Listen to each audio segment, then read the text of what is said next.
Assalamualaikum warahmatullahi wabarakatuh. Perkenalkan, nama saya Rolian Ade Fitri, NIM 4173331043. Saya berasal dari kelas Kimia Dikde 2017.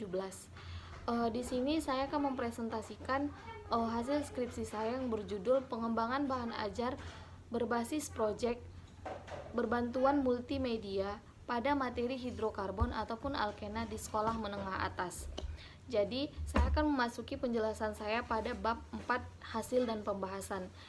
Yang pertama, analisis buku kimia oleh peneliti ataupun 4 buku yang saya ambil setelah divalidasi oleh peneliti ataupun dosen kimia Unimed.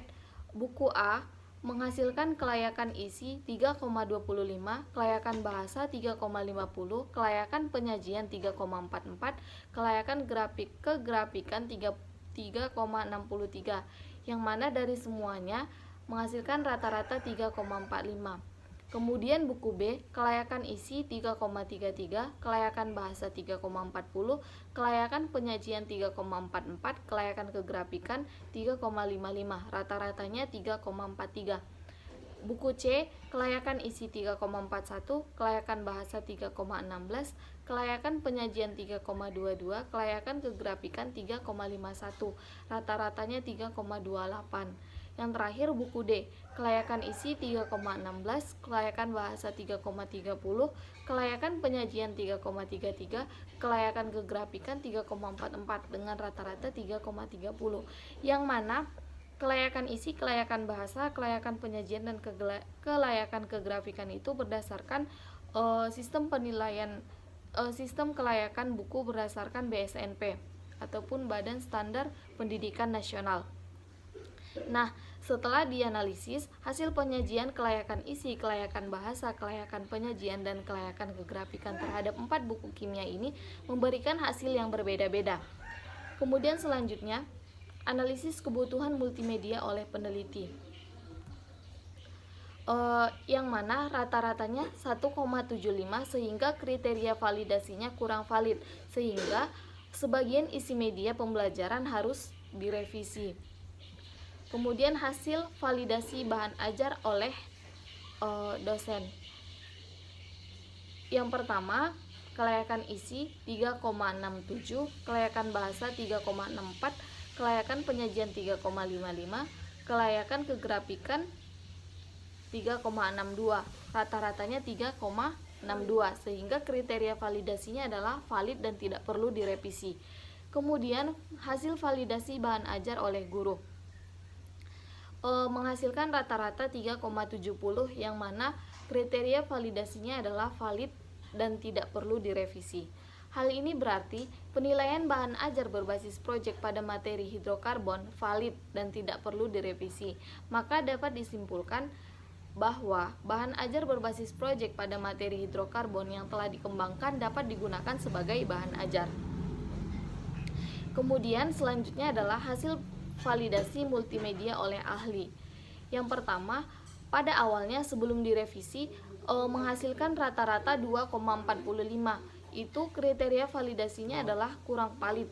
Sebagian isi multimedia perlu direvisi. Kemudian dilakukan perbaikan, dan setelah dilakukan revisi yang pertama memberikan rata-rata 3,05, sehingga kriteria validasinya masih kurang valid dan sebagian isi multimedia perlu direvisi. Kemudian dilakukan lagi perbaikan yang kedua, yang mana menghasilkan rata-rata 3,55 dan hasilnya adalah valid dan tidak perlu direvisi. Maka multimedia yang dikembangkan yang kurang valid itu mengalami 2 kali perbaikan. Yang pertama yaitu revisi yang pertama dan revisi yang kedua. Kemudian setelah diperbaiki, maka multimedia tersebut setelah mengalami perbaikan dan saran-saran dari ahli, maka multimedia itu dapat digunakan dalam penelitian ini. Kemudian instrumen tes analisis hasil belajar siswa menggunakan instrumen tes, yang mana instrumen tes ininya itu dengan menggunakan validitas tes, tingkat kesukaran tes, daya beda tes, distraktor, dan reliabilitas tes. Yang analisis data pretest dan posttest siswa. Yang pertama adalah uji normalitas. Dalam penelitian ini digunakan dua kelas. Yang pertama kelas eksperimen, yang kedua kelas pengulangan. Pada kelas eksperimen, nilai pretest dan posttestnya mendapatkan uji normalitas yang normal, sama juga dengan kelas pengulangan. Hasilnya sama-sama normal. Kemudian analisis data pretest dan posttest siswa dengan uji homogenitas. Pada pretest, nilai eksperimen diperoleh 125,320, sedangkan pada kelas pengulangan diperoleh 171,794. Pada posttest kelas eksperimen menghasilkan 85,240, pada kelas pengulangan menghasilkan 60,112.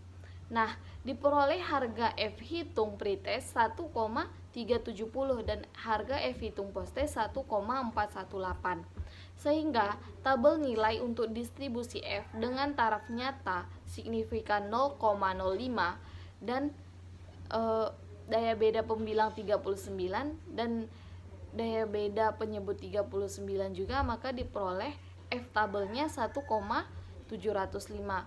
Karena F hitung lebih kecil daripada F tabel, maka dapat disimpulkan bahwa pretest dan posttest kedua kelas tersebut adalah homogen. Yang ketiga, analisis data gain siswa. Pada kelas eksperimen memperoleh persen gain 75% ataupun keterangannya tinggi, pada kelas pengulangan 77% keterangannya tinggi.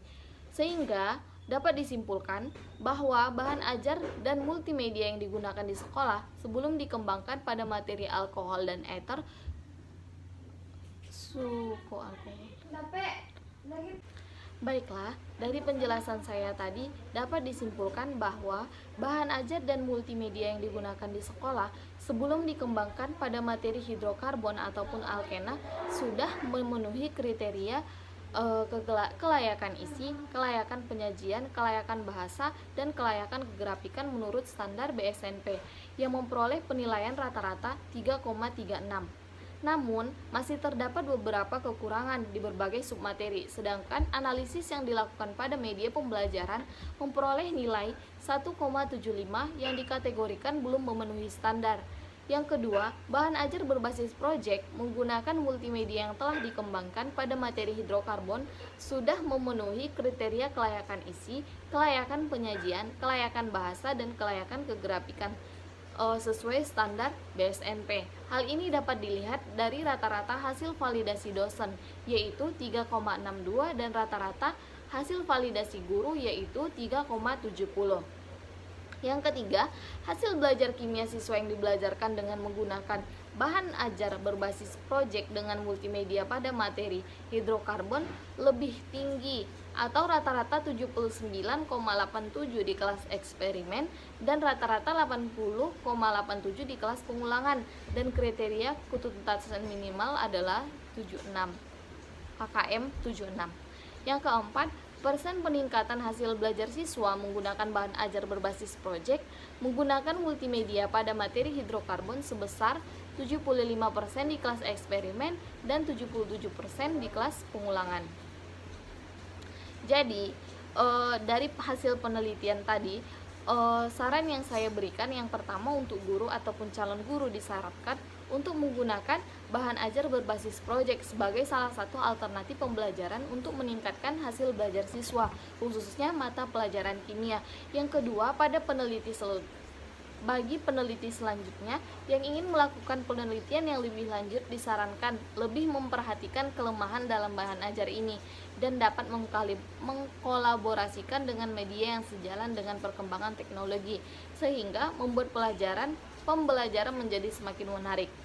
Peneliti selanjutnya juga diharapkan dapat mengembangkan bahan ajar berbasis proyek pada materi kimia SMA ataupun MA yang lain agar dapat dijadikan sebagai studi perbandingan untuk meningkatkan kualitas pendidikan. Sekian presentasi dari saya. Apabila ada kesalahan kata, kesalahan pengucapan ataupun dan yang lainnya, saya mohon maaf. Assalamualaikum warahmatullahi wabarakatuh.